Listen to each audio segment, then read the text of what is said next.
Hello, hello mga best, i-review natin itong Nivea Moist Pure Color na lip cream. Ito ay in apricot pink. Ito naman yung kanyang packaging. Sa likod, puro Japanese, so hindi ko mabasa. Pero meron siyang SPF 20 PA++. Ito yung kanyang packaging. Super pink. Ang cute-cute mga bestie. Talaga namang pag pink, ayan, bibilin ko na.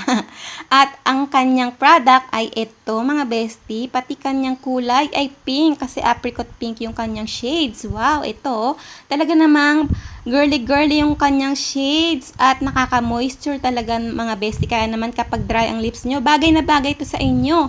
So ayan, subukan na natin mga bestie dahil ang aking lips super dry at napakadaming wrinkles. Ayan, yan ang aking ayoko sa aking lips. Ayan, tingnan nyo naman, nabawasan yung wrinkles sa aking lips. O, moisture na siya mga bestie.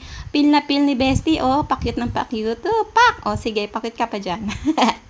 Yan, wow! Talagang bet na bet ko siya mga bestie, nakaka-moisture, kaya naman recommended. Ito naman yung dami ng product niya, meron siyang 3.5 grams na laman at ito yung kanyang shades mga bestie, kaya naman kahit hindi kayo mag-lipstick, ito lang, okay na. O, peel na peel, o, peeling yang na yang si bestie, pak! The best!